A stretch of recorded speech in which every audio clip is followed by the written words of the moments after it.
What is up? It's your boy Reese Life bringing you another video with a clean shave. Got in a little trouble on the shit. Had to shave. Today's video is a special vid. Today we're gonna be talking about 5 things to know before you join the military. And honestly, I'm gonna be more specific with the Navy because that's what branch I'm in. Got my type 3s on.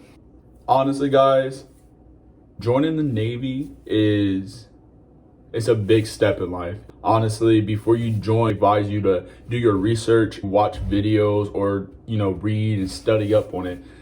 Just a little disclaimer before we even start the video. This is my opinion on how I've been in my military experience. This is my opinion. I'm not trying to influence anyone to join the Navy or not to join the Navy. It's honestly strictly my opinion. And I hope you guys make your opinion on your own, not based on this video. Step 1, know what job you're getting into. This is one of the biggest regrets people do. Like, okay, so you join the military, right? You go through your recruiter, you go to MEPS, and you do your evaluation. You take your ASVAB. That's one thing you need to make sure you study up on and know your job and know the score that your job needs. A lot of people go into taking the ASVAB and end up getting a really low score and not getting the job that they really want. Make sure you know what job you're wanting in before you join the military and the Navy. Honestly, it's a lot of jobs on the ship, but there's also a lot of jobs shore duty that don't even require you to be on the ship. Just make sure you know your job, make sure you do your research before you go to MEPS or your recruiter. Make sure you know if you want to be an aviation type guy, if you want to be a CPAC type guy. Honestly, there's a lot of good jobs out there. If you're good before you join the military and like working on cars or electricians or plumbing or even with aircraft, or if it was just your desire to work on those things, the military is a great opportunity to finally, get to broaden your experiences with those things. All right, for my second thing you should know before you join the military is understand your rankings. Understand that insignia that they're wearing on their N-dubs, whatever dress uniform they're wearing, or even coveralls. You'll learn about that before you join.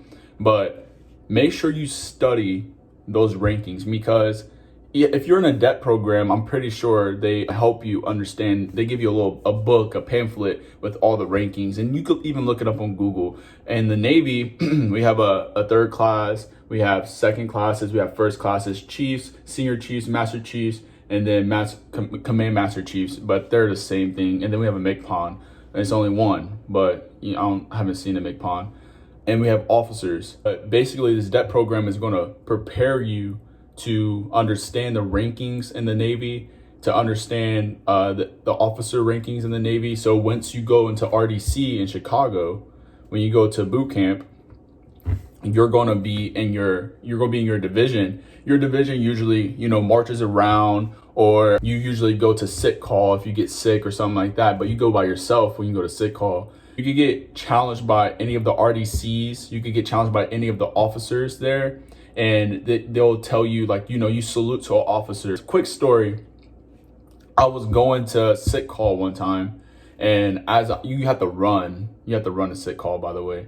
I was running a sick call one time, and I had my book bag on, and I had my coat on and everything. It was cold, but I was running, and I ran by an officer, and I didn't say anything. I didn't salute him or anything, and he stopped me. We had our divisional score. I'll tell you about that in a little bit. You have a divisional score, which is really important. Officer stopped me, and he was like, what's your second general order? And I told him, and he was like, why didn't you salute me before you started proceeding past me? And I told him I didn't know. I just got here like 3 weeks ago. Like, I didn't understand what was going on. So he was like, make sure you salute an officer. He was a lieutenant commander, and he didn't give me a demerit chip. You'll learn about that once you go into the military in the boot camp in RDC. But he didn't give me a demerit chip, but I was challenged by an officer. I was supposed to salute him. The reason I didn't get a demerit chip was because he was also from my hometown. He went to the same school as me, and we actually had a good connection, and it was, he let me off with a warning, basically. But that's one of the most important things to know, is to understand your rankings, to understand to say yes sir or no sir to an officer, and then yes petty officer or no petty officer to a regular enlisted petty officer if they have the ranking on their on their insignias. All right, my third thing you should know before you join the military is be mentally prepared for boot camp. One thing a lot of people struggle with is the mental challenge in boot camp. To understand that, one, you're in a room full of other males or females, whatever division you get stuck in. There's integrated divisions, but you're not sleeping with a male and a female in the same room. You got to understand that you're surrounded around the same gender, and there's going to be a lot of drama. The mental stress that's on your mind in boot camp is going to be hard, just because you're away from your family or away from your loved ones, and you're not used to the atmosphere, or you're not used to the area. It's going to be hard and stressful to understand that you're going to possibly get ass mode or setback in training. You got to be on your game in boot camp especially, and it puts a lot of stress on your mental.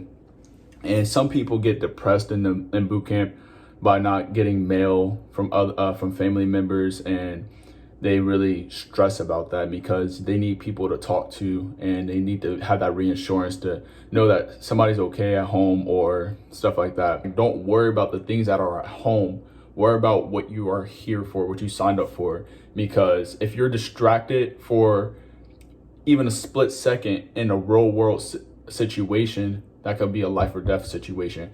But understand that in boot camp, you have to be focused on boot camp. There's lots of tests. There's physical tests, there's mental tests, and there's even paper tests. There's a lot of studying that you have to do to understand before you even think about anyone at home or anything at home. Focus on yourself, because you got to understand why you're there, to better yourself, to better your family at home. So basically, when you're in boot camp, it's a lot of stress on your mind. And the RDCs do help you with that. You're gonna go into the head, you're gonna cry, you're gonna do all this stuff. You're gonna be thinking about people at home, and you're allowed to do that. But just remember while you're there, remember what's going on, because you don't want to get set back in training, especially if you make it really far. I know a lot of people in my division. We were on week 5. Week 5, you're sitting there and you're doing your test, you're taking your second test, you're around like your second PRT, you have to make sure you get physically fit. And a lot of people do not take it seriously. A lot of people joke around. A lot of people are worried about the wrong things, and they end up either failing their test, failing a inspection, or anything like that, and they get set back 2 weeks in training. It's a big hit. All right, my fourth thing you should know before you join the Navy or the military, because this is a big one for all branches. Have military bearing. Military bearing is super important, especially in boot camp. It depends. I mean, the East Coast is more strict. That's what I heard. West Coast isn't as strict, but have military bearing. If you don't know what military bearing is, do a Google search of military bearing, but I'll give you my little paraphrase of it. Military bearing is keeping straight military bearing. Make sure you're walking correctly, make sure you talk correctly, make sure you dress correctly, you're in regulation, all that stuff is all military bearing. And in boot camp, it's really respected if you have good military bearing. If your shoes are shined, if you're saying no petty officer, yes petty officer, if you're studying all the time. A lot of people, you have a watch in boot camp and you get challenged on your watch. A lot of people even me, you'll laugh, because you're not used to somebody challenging you in your face. You laugh, you get dropped like that. Make sure you keep that military bearing. Make sure you keep a good respective attitude. It goes a long way. It really shows your chain of command. It shows them a lot in who you are if you have a good military bearing, and they'll respect you more and they'll trust you more. So it goes a far way, even outside of boot camp. Don't let anyone tell you that military bearing doesn't.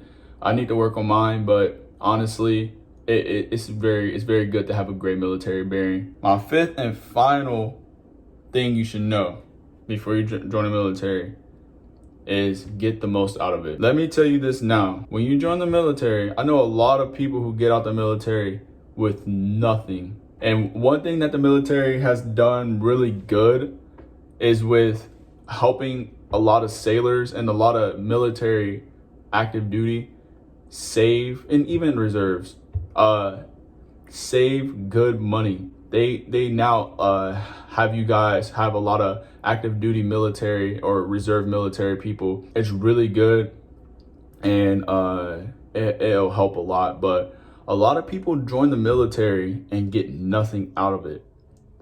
And understand, before you even join, understand what you want out of it.